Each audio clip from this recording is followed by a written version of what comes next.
Dr. Jackie's here, changing life loving you. Yeah, that's the groove, life loving you. Feel the truth, move, life loving you. It's all we do, come on through, it's just for you. Welcome back to another powerful episode of Love, Life, and You with Dr. Jacquie. Today, we're bringing you highlights from the inspiring Trauma, Truth, and Triumph panel, where Dr. Jacquie joined forces with Pastor Karen Drum, Dr. Adrian Carter, and Russell Tomlinson, some of the most impactful voices in relationships and personal growth.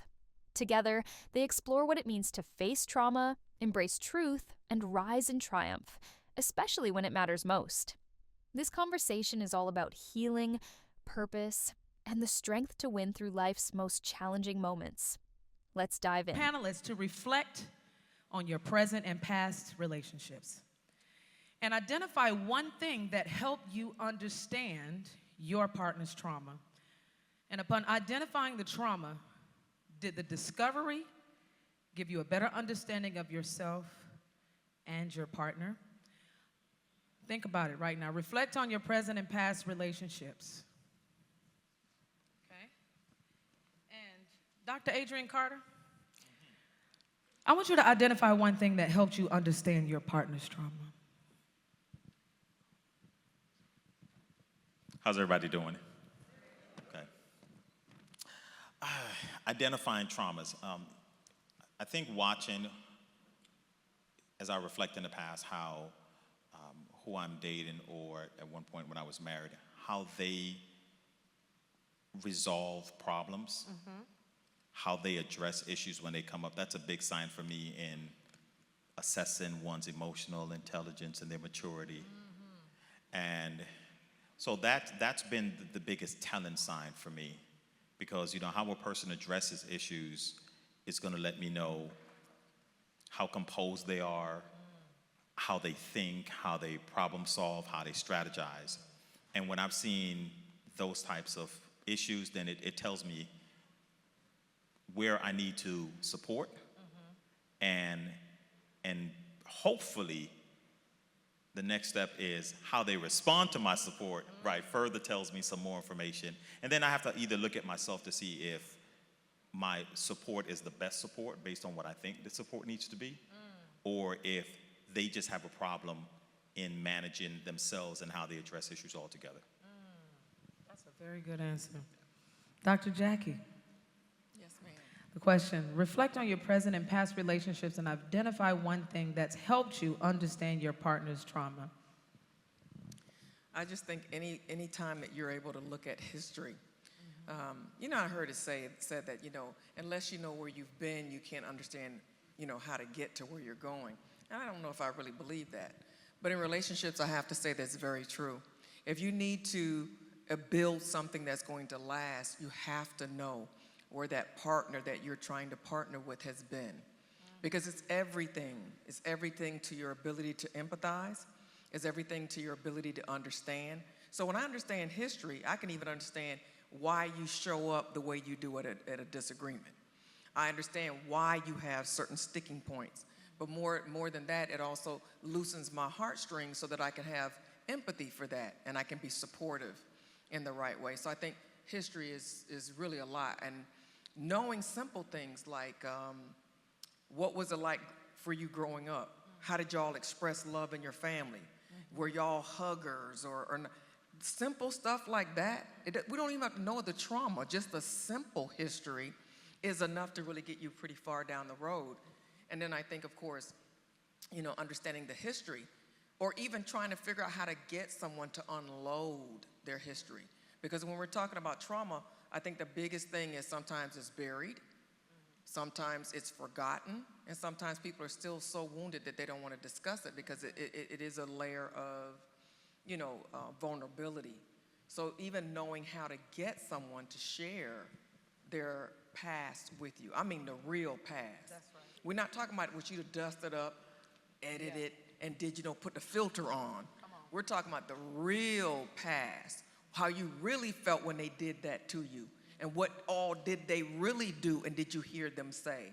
Because sometimes you feel like it's an indictment against you. You're so afraid that somebody else can hear the horrible things that somebody did or said to you for fear that it might even embolden them to do the same thing. Wow, that's such good information. You have to understand the history, and a lot of people aren't even willing to share their history because they want to use that scripture. I'm forgetting them things that's behind me now. Don't be asking me all of that stuff. But then you can't hide it when it's coming out into your relationship. You have to be able to and be willing to speak up and tell the truth about your history. That is good stuff. Karen, Jerome.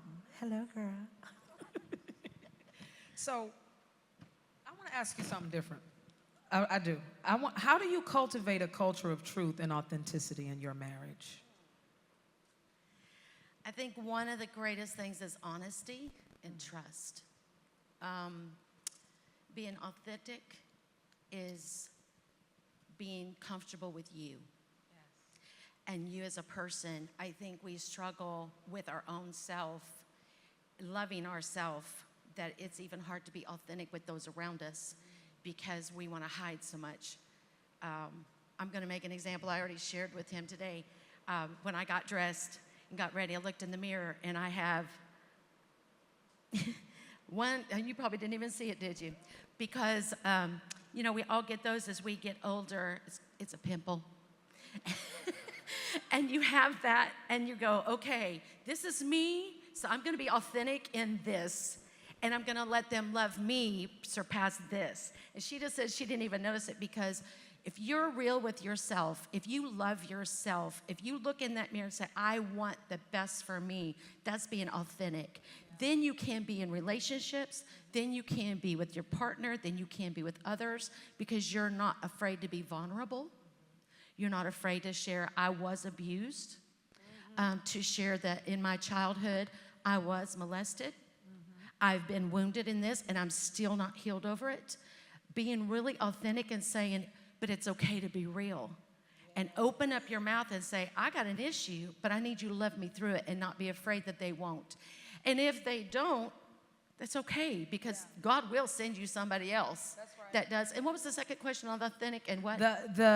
It was, you know, just how do you cultivate that culture of truth and authenticity? Okay, in your well, marriage? that's it. Yep, that's there it. you go. Be real with you.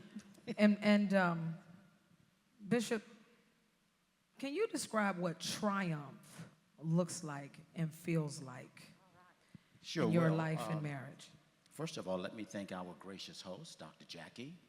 My second time being here, and it's always a great experience. So thank you for having me, along with our guest panelists. And you always do a good job in singing and dancing and all of the other things that you do. What does triumph look like? You only know triumph when you come to a place where you understand your trauma. If you never understand that trauma begins at the very beginning that you're born, then you'll never understand triumph. And we're talking about sometimes discerning trauma in our spouses, but the way I work on trauma is that I discern trauma in me. Once I understand that when I came out of the womb, I was traumatized, not consciously, but any time, and any lady, any woman that has children can tell you that when it comes to birth, that's a traumatizing situation. It's trauma on both ends. And so triumph is simply, to me, overcoming every trauma that is faced. The first thing I have to do is be honest with myself, that I was born traumatized. And I think Job said it, man that is born of woman, few days, and a whole lot of trauma. Now, one of the things that I think we also need to recognize is this. When it comes to, and you all are there are many married people here. When it comes to marriage, a lot of times there is what is called trauma bonding. There are people that are married that are bonded in actuality based on the trauma that they've been through. And it's not enough just to talk about it. You have to understand the source of your trauma. Number one, there's something called cellular level trauma. It's not picked up the same way as in the mind, psychologically. Cellular level trauma is a trauma that sits in your cells and it's raw. A lot of folk don't talk about it because they don't know about it. They know what is registered in their mind, but they don't know that cellular level trauma plays a big part in a lot of conflict in relationships. And even though we can go to counseling, we can talk about it, we can discuss it, we can be as honest as we can be. When cellular level trauma comes to the surface, nobody knows where it's coming from. And there is a way to deal with it. So when we talk about the triumph, we have to talk about simply overcoming the trauma that begins even at birth.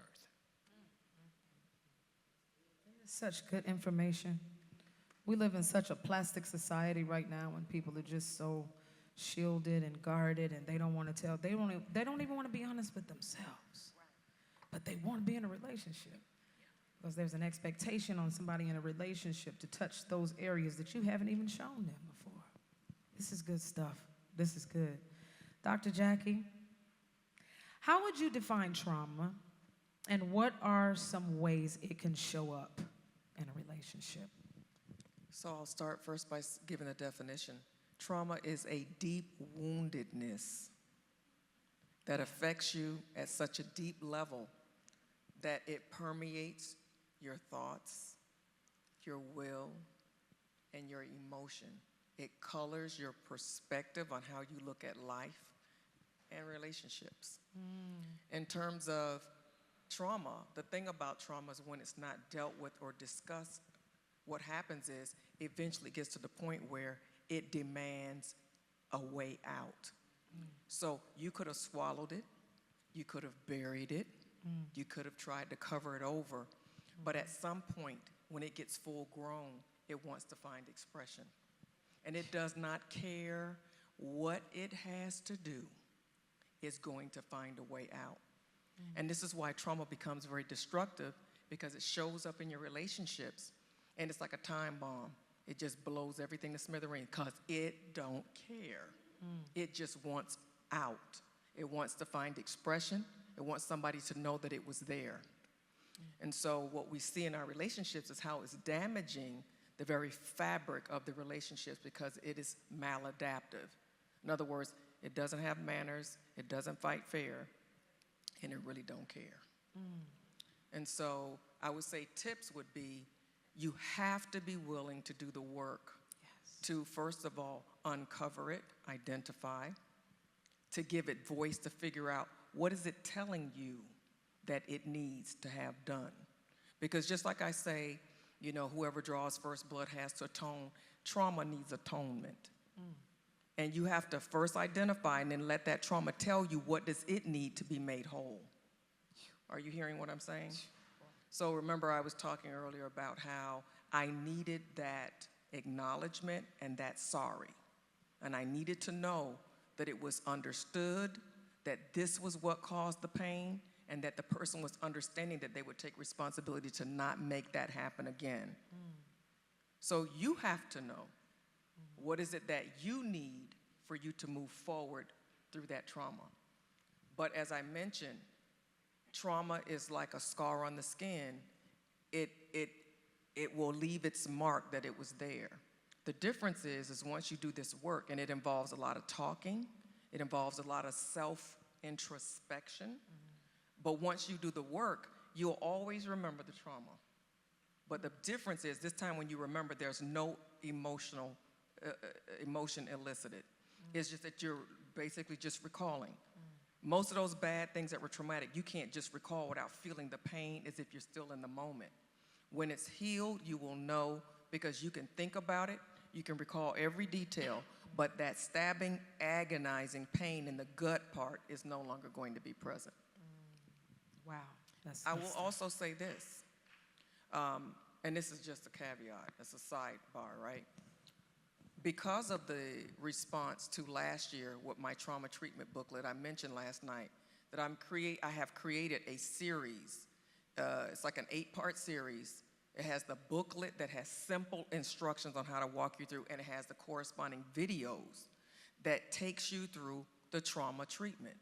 So whether you're doing it by yourself or whether you want to do it with a group that we do together, each one of those different benchmarks along the way, you're going to work through each one, identify, map, and do what you need to do so that you're able to completely eradicate the negative effects of your trauma.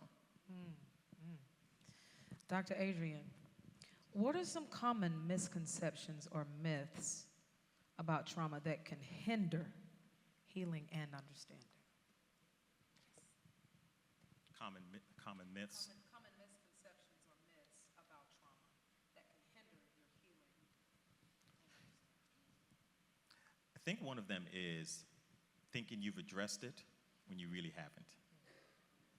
I think that in addition to what Dr. Jacquie said, if you go through that process, I also think there are sometimes round one of going through that healing process. And then there's a round two of going through that healing process. And sometimes, depending on the level of the trauma, it may take you 3 or 4 rounds of going through something to really unpack it, right? I believe I use a particular term that I call the dimensions of truth. And as you grow and we develop, there's a truth that you understood, let's say at dimension 2. You're able to break down the truth and I understand it. And then you give it a few more years and then you are now operating at a dimensional level of 3 or 4. When you come to an understanding of some of the things that you've been through and how you've worked through it at the level of a 7, it's totally different from how you understood it when you understood it at a 3. So I think the common misconception is that once I've dealt with it, quote unquote, I'm done with dealing with it, right? And it may not necessarily be that way. Another way that it also comes back around is sometimes the same process of how we're thinking, those lens that we're seeing life through, we've scrubbed the lens so we think, oh, it's clean, and right? So this is us continuing to go through the process. Well, sometimes it shows up in a different dynamic or in a different space, but it's really the same DNA of what that trauma is or that experience. It may show up in another relationship. It may show up on the job. It may show up in a parental, with your children. And so that's why those different dimensions of truth, of unpacking it, becomes very important, because how you saw it when it was just in the relationship is one way. But when you went to your job and someone said something and you reacted the same way, you may not make the connection because this is on your job, but it's still the same response, right? But because you've changed locations, you think it's a different situation that's going on. So continuing to really just placing yourself in a lifelong learning mode, right? I think is key to seeing how you can continue to unpack. And I do believe you come to a place where the trauma doesn't have that impact, but it's not just going to be round 1 or round 2. You know, you may as well just pretend it's a boxing match and just, you got to go 12 rounds with this thing before you finally knock it all the way out your system. And I think that's a good thing. I think that's a good thing. Man, this is good stuff. Karen? Hey.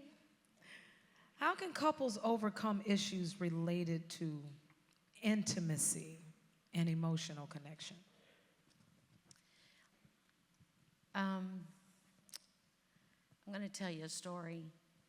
When I married my husband, he didn't know I'm going to tell this. I love you, baby.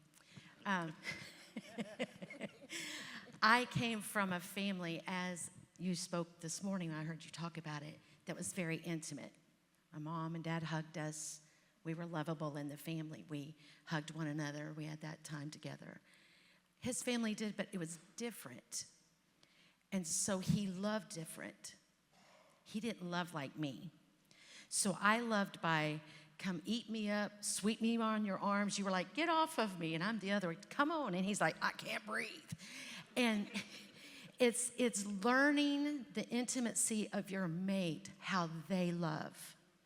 Because if you learn them and where they came from and the traumas that they faced, then you understand it different and you accept their love being different, and it gives you satisfaction and it gives you peace. Since this time of marriage and we've grown, he's had 2 bleeds on the brain and 2 brain surgeries. It's shifted us. So things changed intimately for several years after brain surgery. It just happened. But through healing, God healed, and that has been changed. And I had to be patient. And so many are not allowing themselves to be patient on their mate to allow that intimacy to rekindle or to be healed. And I think when you realize the intimacy of one another, remember your mate. How do they love to be loved? And try to give that to them. So he realized, I'm one that loves to be touched, so now he will love on me, and I'll squeeze him in the bed. He said, okay, I'm done. And so I give him that time, because it's that intimate time. But I let him be healed as I am healed. The other one I want to talk about real quick is many have been in their past, in their lives, sexually abused. And in that abuse, you carry that into marriage. And someone violated and stepped across a line they shouldn't have. How do you handle that mate because of those struggles? And what you have to do is become compassion and empathize with them, understand them, pray with them. And I know what God can do because I have a man that's got a hole in his brain. And he's perfectly fine and drives. You don't have to be afraid. And because of that, it brings a change in your marriage. And it changes when you allow your mate to be healed from those moments that were hard in their past. The intimacy changes. So I remember he would set up my bath, put my candles up. He'd say, come on in here. I said, what's that music? He said, this is just for you. I said, oh no, baby, this is for us. He said, no, this is for you. And I accepted that. And I wasn't hurt by it because he was trying to show his love to me. And I think we need to accept our mate's love the way they portray to give it.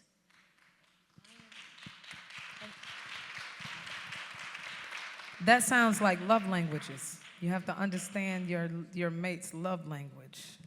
Can anybody relate to that? I'm just gonna take a quick. Does anybody relate to that? Quit touching me. I love you though. Here, go on over there.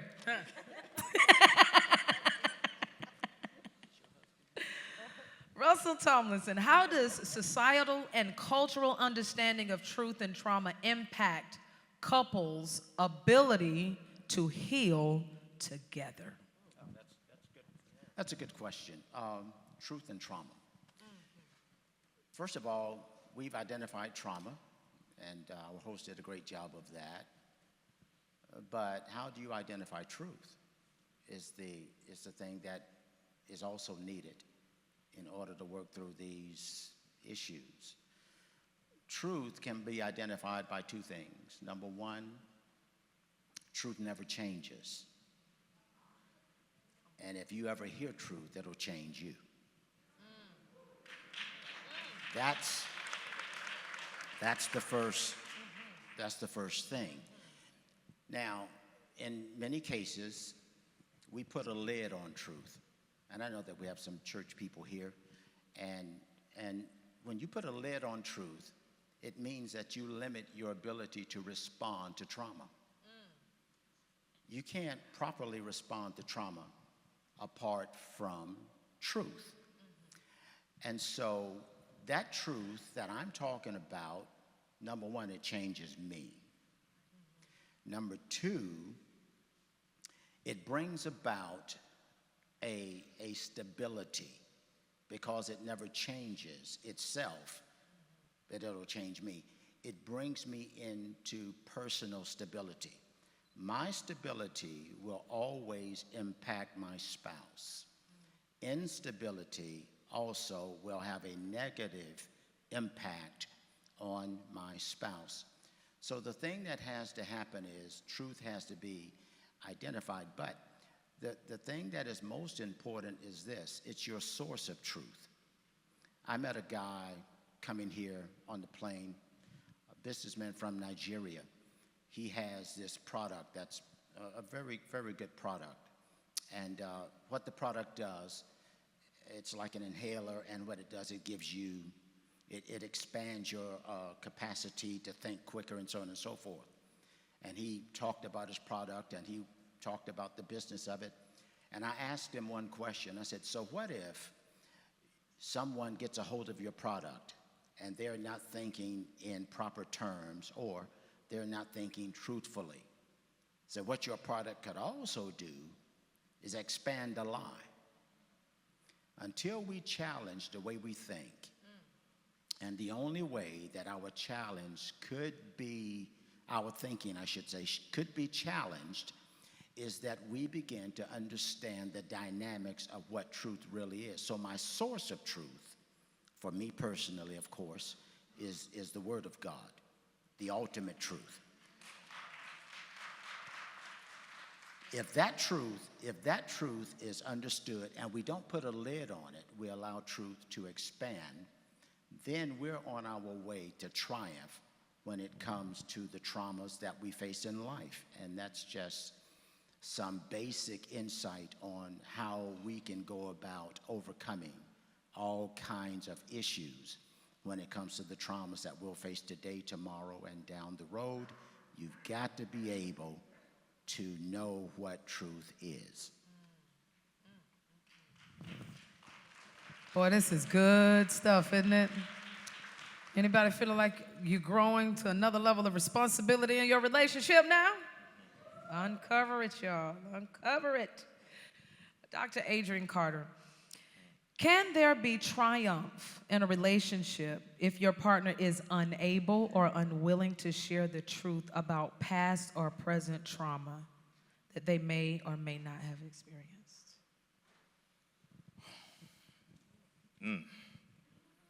Then that goes to how we want to define triumph, right? So I think what tends to happen is, depending on the trauma and what the person is looking for their healing, people are going to pick a spot, quote unquote, that they're most comfortable at. And if I could just get these 1, 2, or 3, 4 things, then they'll say that they're good. I think what's difficult about it, when thinking about the question is, how is each couple going to define what triumph is for them? Because you could have a couple who says, hey, as long as we stay focused on this and on that, then and they work within the relationship to remain composed around that particular vision or mission for their relationship, then it would appear as if they can be successful. I think what happens, though, in the long run is truth will come knocking at your door. And how you respond to, and that goes back to the very first question that I answered, and watching how a person responds to life, responds to issues, is going to indicate how their potential to actually be triumphant in the relationship. I think people like to live with the lie, though. Right? Come on, church. I think that's just the reality of it. People rather live with the lie. I think, and when I say that, I'm talking about both partners. Yeah. Right? Because the person who's experiencing the trauma has to do the work, and they can become tired, they can become overwhelmed, they can just figure, hey, if it's almost like if I could just get to my desk, my cubicle at work, and just have to do 5 things and go home, then I'm good, right? I think the person who has to also work with the other party through the trauma, that's also work.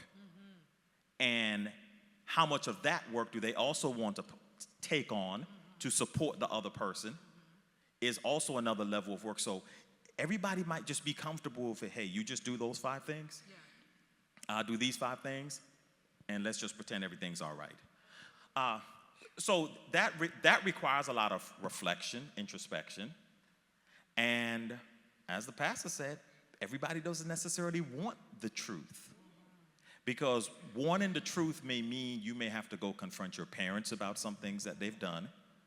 It may mean that you may need to sever some relationships. It may mean that you can't have sex anymore because the sex ain't, because the sex good, and then that's what you use to hide the problem, right? So now if you address the problem, that's going to shut things down in the bedroom for, 6 months.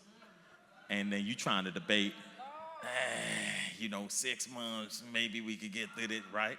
Okay, what they say, tell the truth, shame the devil? Okay, all right. So triumph is possible, but it's only possible to the extent that you're willing to allow truth in, and it's gonna always come back to this. And I think you'll hear that from every panelist up here. It's gonna always come back to our, or your, myself included, willingness to do the work. And if you're just not going to be willing to do the work, then the work is going to do you.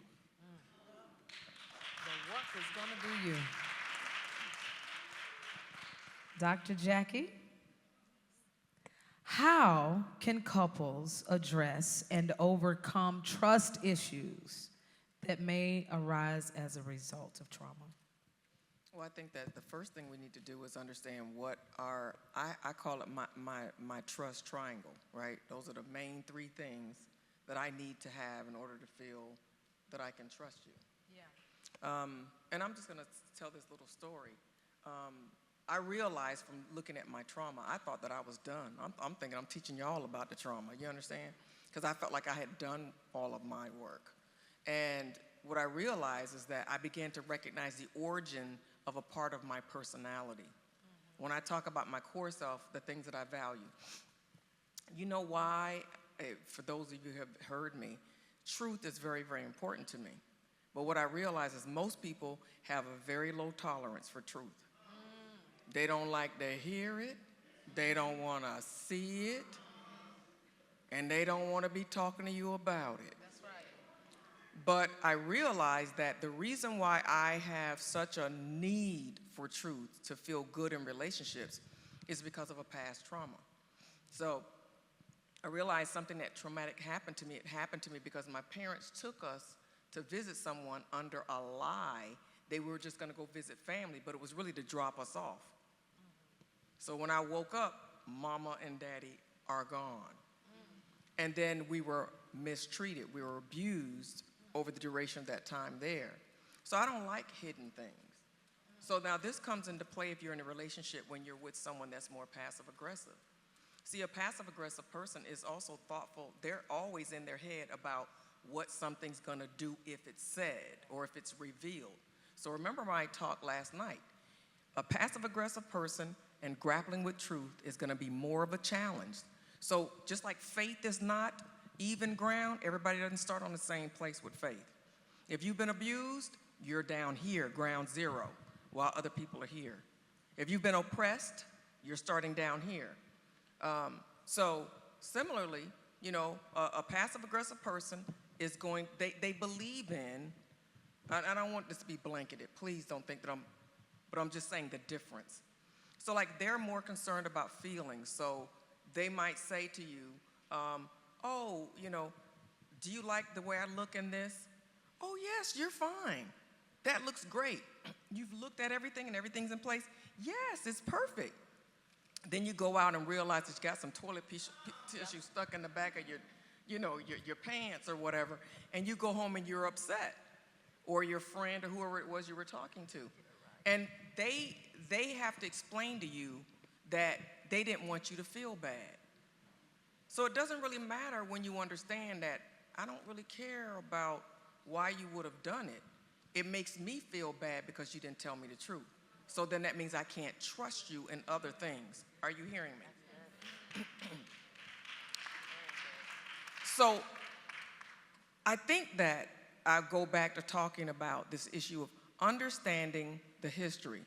So now that you understand that a lot of bad things happened to me and my siblings because of a lie, now 2 traumas I suffered because of a lie.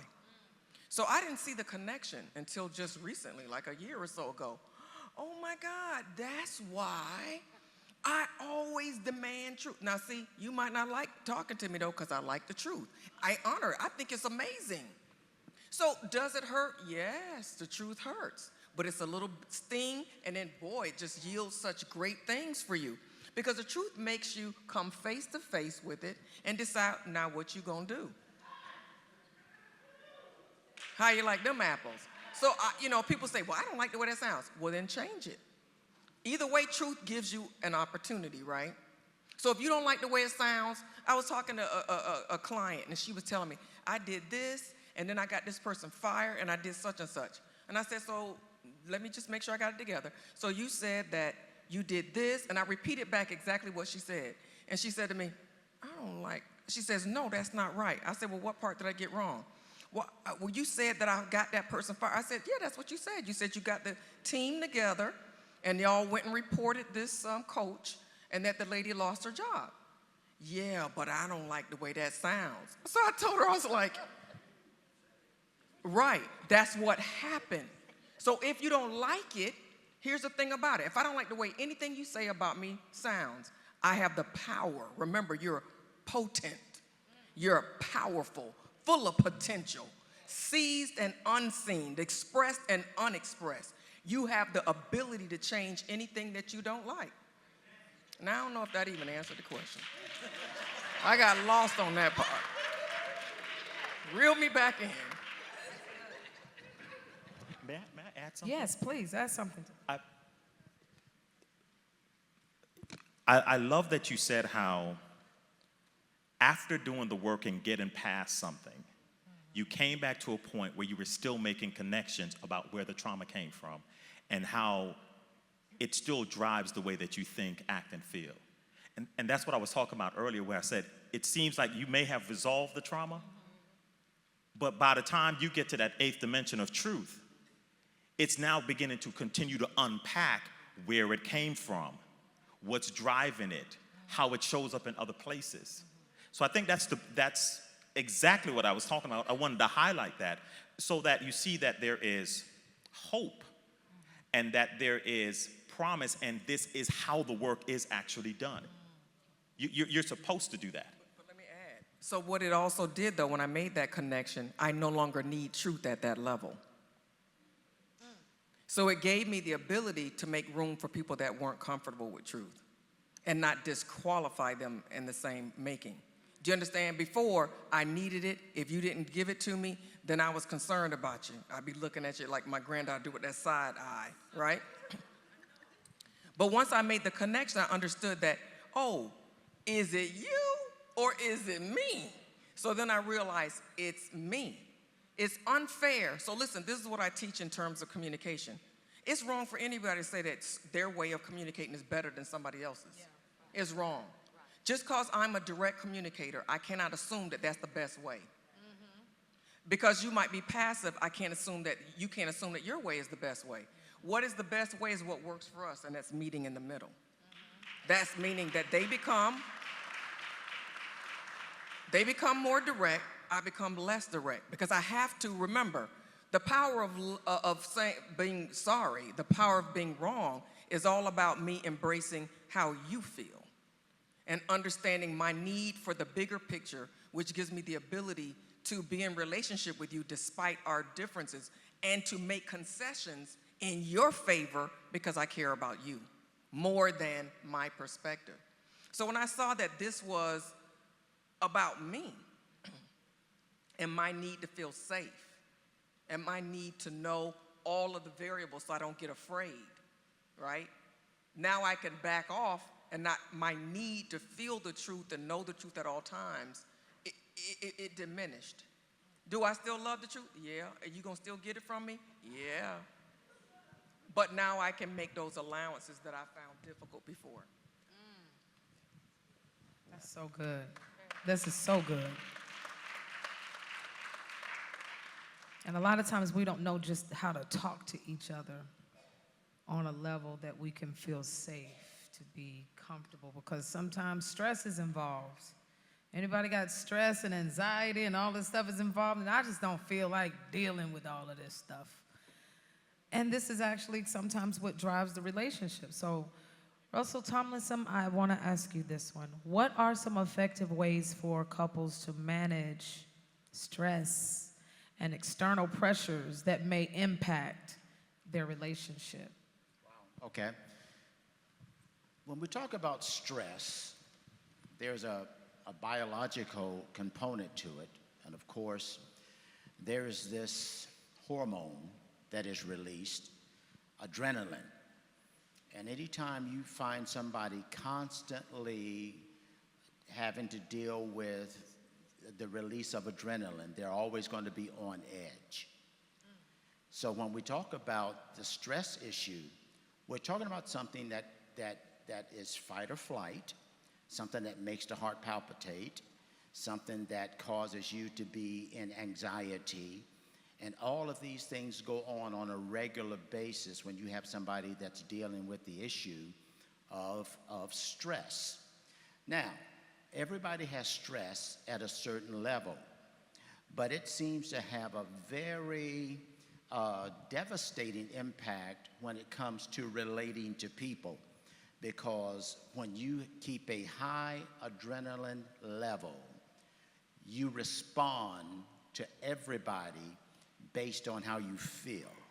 And if your feeling is a whole lot of stress, then most likely you become an irritant to people that are around about you. So the issue is, how do I go about making sure that I don't live with a high adrenaline issue? Well, there's this other hormone, and what it does, it's endorphin. It's almost like a morphine, but what it does is this: it basically keeps you in a place of well-being. At least you feel that way, you think that way. So in order for me to stay in the endorphin area, where my response is based on confidence, my response is based on comfort, my response is based on well-being, my response is based on peace, endorphin comes about a number of ways. I can listen to music, like Darlene. Sex, by the way, is a great endorphin component. And it's something that married couples should do often, because a lot of endorphin is released when you have sex. Dancing also releases this hormone, this endorphin. All of these things helps you to balance out, because stress will come. But here's the thing that I think all of us must be careful of. You cannot relate to people based on simply your feelings. And so there has to be a balance, and even when you're feeling stressed and frustrated, like we all do from time to time, your words have to be tempered, and the way you respond has to be tempered until you can find a place where the endorphin can kick in. You know? Yes. The last thing I would tell you is this. There is a difference between the price of a thing and the value of a thing. Two different things: the price of a thing, the value of a thing. Well, if I value something, there's not a price that you can put on that.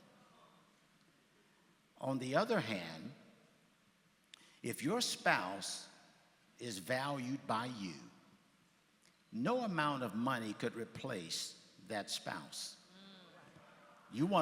That's something that you value. But the other side of value apart from price, is this.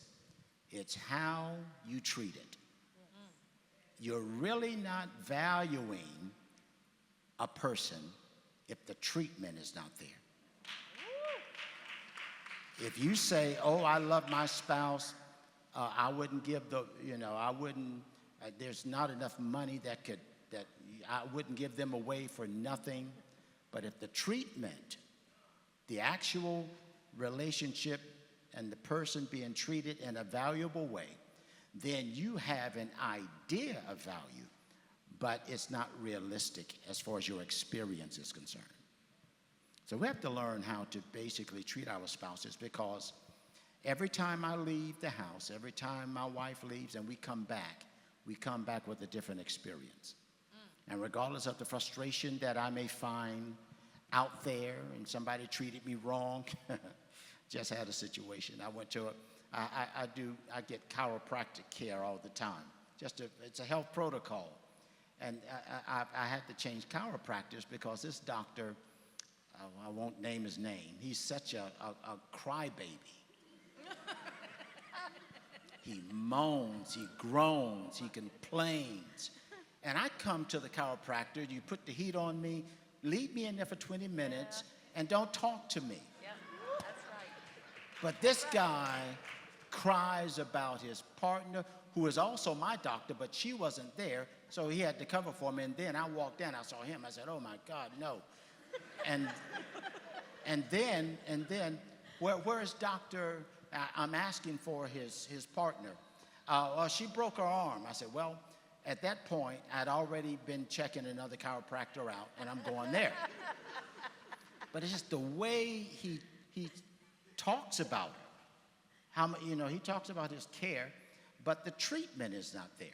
Right. So the main thing is, I would just say, is that you make sure that whatever you value, that you can't pay enough money for it, watch how you treat them, and that will determine how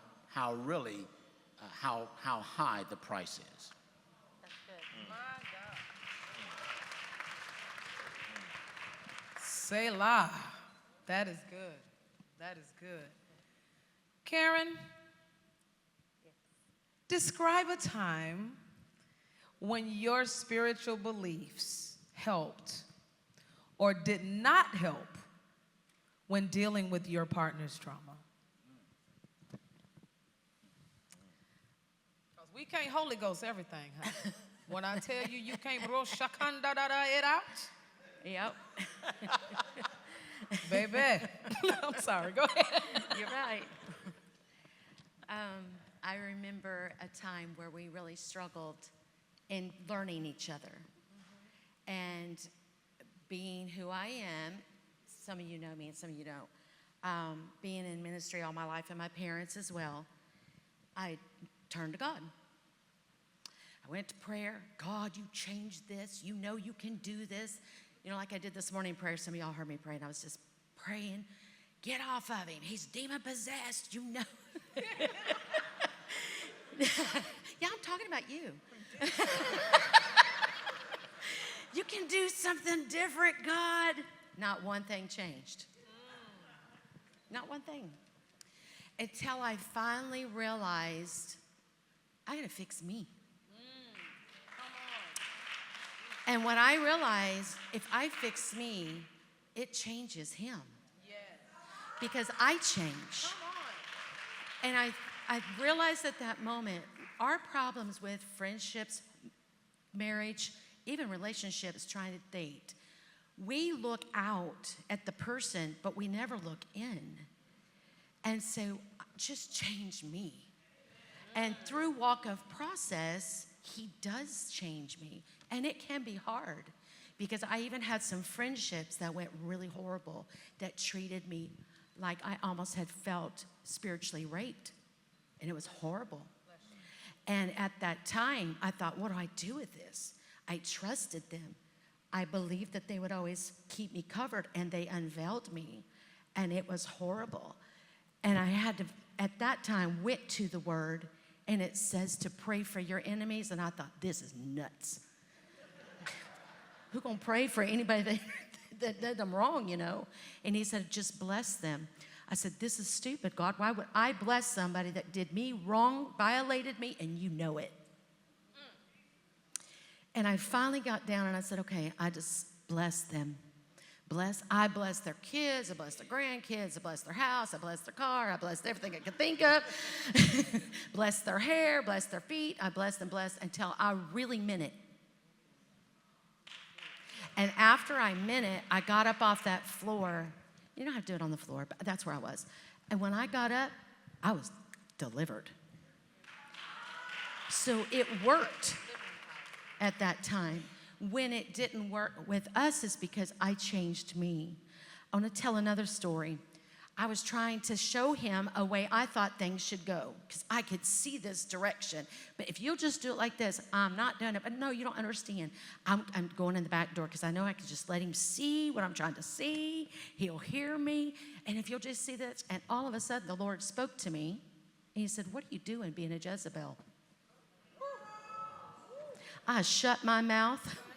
I went to my bedroom and I just began to weep. And I said, I'm sorry. Did I really do that? And it changed me. And I never did it again. Because I am not there to manipulate my partner. Yes. I'm not there to make him see what I think. I'm there to assist and to help. Very last story.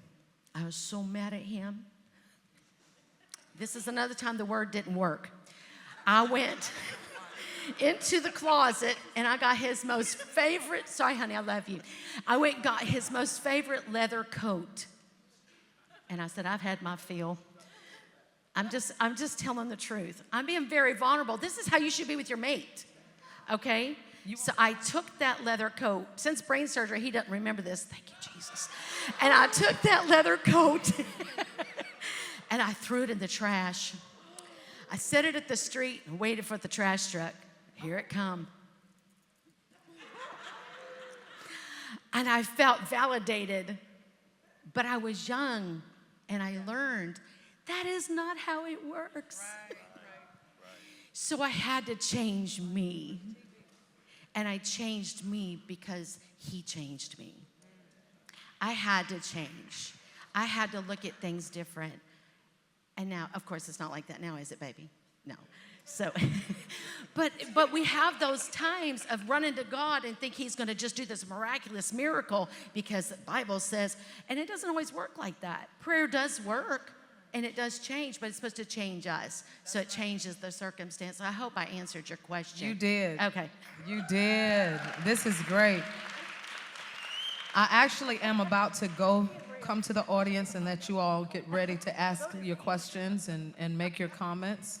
But there was one last question that I feel like I have to get Dr. Adrian to answer before we go to the questions, okay? Because we're touching on something we really did not open the floor up, and the reality is divorce happens, you know? Remarriage happens. And so I want to ask Dr. Adrian, what are tips that you can give to divorcees on overcoming the trauma of ending a marriage and stepping into a new place of being open to love again? Therapy, therapy, therapy, therapy, therapy, therapy, therapy, therapy, therapy, therapy, therapy, therapy, and therapy, therapy, therapy, therapy, therapy. I think I said it 12 times. I said 12 rounds, right? I got your backup on that. I'm like therapy. You know, I have what I can now say is an amazing story of overcoming, learning, and growing to become open again. First, because I know I'm speaking among spiritual people, my relationship with God changed. When I divorced, I had all these questions about God. How could you do this to me? You lied. You set me up. Shame on you. Matter of fact, God, I don't even really mess with you right now. No, you're real.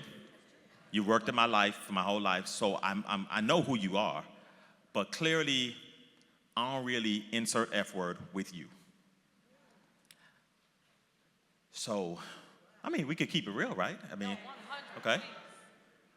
So, life was going on and going on. And every now and then I'll have these conversations. And one day I decided to get on my knees and pray. Oh, great. And I started to pray, and I was, dear God, Heavenly Father. I'm a PK, so trust me. I've been spun that block about 1,000 times, right? But the Spirit spoke to me, and I stopped praying. And for the first time in my life, what opened up to me was that I didn't need to pray. I needed to develop a relationship with God. That was transformational for me. And the relationship was about me being able to jump in my dad's lap. Hey, Dad, how you doing? This is what I'm thinking about. What do you think? This is how I feel. And I'm talking about my Heavenly Father. Yes, yes, yes. Right? And that began to transform my relationship. And so it was no more like this rote, Heavenly Father, here's a letter, put the seal on it, hope it gets to God type of deal. And I was able to work through that process. Next, like I said, which was really my first answer, which was therapy, I began to go to therapy and talking through things and unpacking and beginning to pray. And the Lord made a deal with me. The Lord showed me that He was going to rebuild and rebrand me. I said, okay. And I'm going to share something I've never shared publicly before. I was contemplating suicide. This is my first time ever sharing this. So this must really be a safe space. I was contemplating suicide, so I said, I'm going to get my stuff in order. Talk to the insurance company. How long you need to have the insurance for it to not count no more if you commit suicide? I need to know, right? And the Lord showed me something. He said, God's so funny. Because when you kind of get into the relationship status, the communication changes, right? So the communication went like this. He was like, look, how about you hold off a year? And if things are better next year, then, just see what happens. So I said, okay. Next year came, 2 years came, and I said, oh, shoot, I forgot. I forgot. I was supposed to be checking in on something. So I said, oh, it really got better. Year one got better. Year two got better. Year three got better. I said, okay, I see what you're doing. And now, I don't know how I was going to take myself up. I just be praying that, Lord, just don't wake me up. Just, can you just not wake me up, But through therapy, through developing an authentic relationship with God. So, when I say authentic relationship, you don't get to tell me what that relationship looks like. Right? Because it's my authentic relationship with God. He knows where I struggle, where I work well, what I do, and that's us. The third thing was, I really learned to take accountability for myself and my life. Nothing comes into my sphere of my life unless I allow it to. You don't cause me to do anything.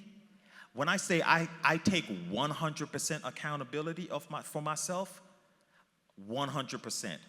Now, the bad part for you is I'm going to hold you 100% accountable when you come into my space. You come talking to me, we gonna have them truth conversations, because I want you to tell me and to be honest and frank with me, and I'm gonna do the same. Now, I'm in a new phase of my life where the Lord is teaching me compassion, because he's built me up with so much strength, but now he's showing me how to be gentle with the strength, right? So it's been a process. And I'm walking you through this personal testimony to show how it really does go back to you doing the work before you can really say that you're open to others, to allow them into your space, because otherwise you're just allowing them into a space of trauma that you haven't worked out yet. And of course, even in that, it's all being prayerful and whatnot. And the last thing I'll share, because I want to touch on what the pastor said, which I thought was amazing. For a very long time, I struggled with issues of self-worth, self-esteem, right? Because I was violated when I was 9 years old. And that, that kind of lives with you. The Lord blessed me to understand not my worth, but my value.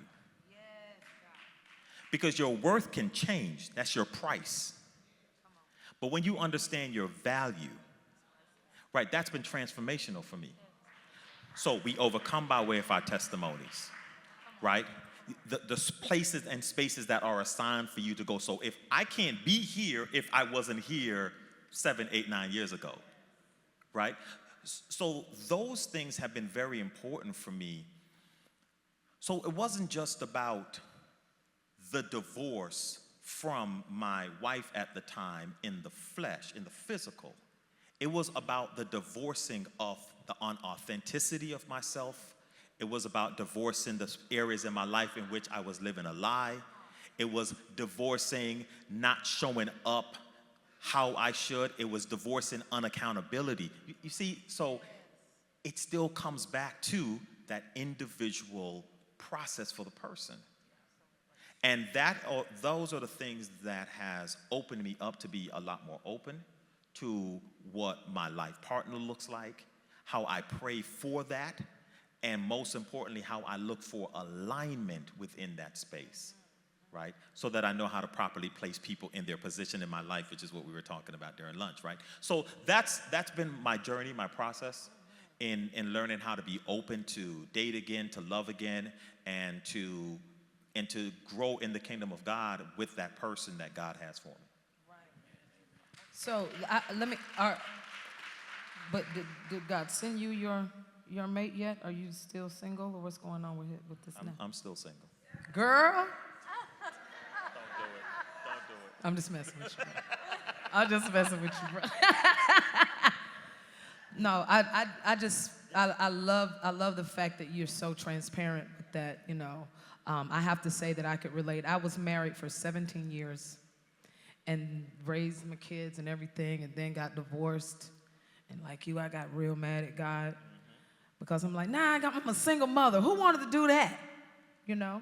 But it was the best thing in my life, and I have to say it was the best thing for him as well. And I had a good friend who said to me, Adrian, one day you're going to wake up and you're going to realize this is the best thing that has ever happened to you. It ever happened to you. Because sometimes because you said you're a PK. I was raised in church.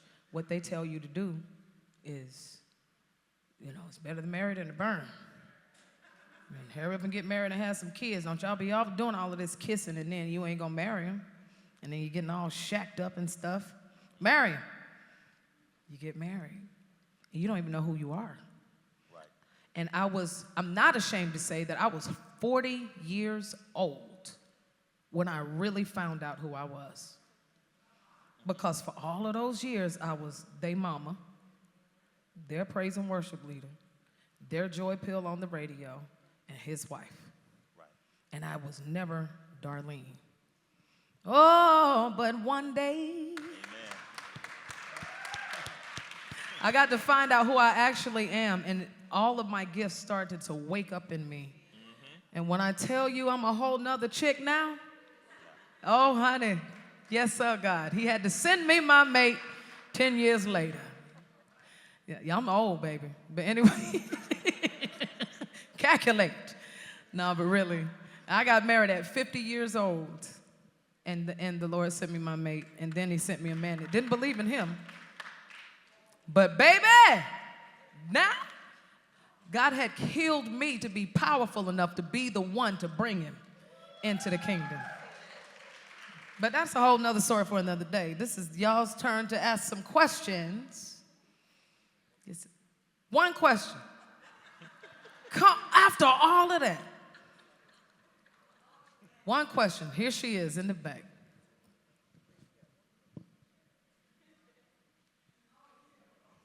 He said one question because we talk too much. This was incredible. This wasn't recorded, right? So I didn't get to Dr. Jacquie earlier, but I'm glad God's timing is perfect because it was for this segment. But one thing is, Dr. Jacquie, a question that I've had probably for over 20 years was answered by you and the rabbi, and that was the verse 1 Corinthians 7:14. I could never understand why the man, it was the man in the Bible, and he the head, and it's the man.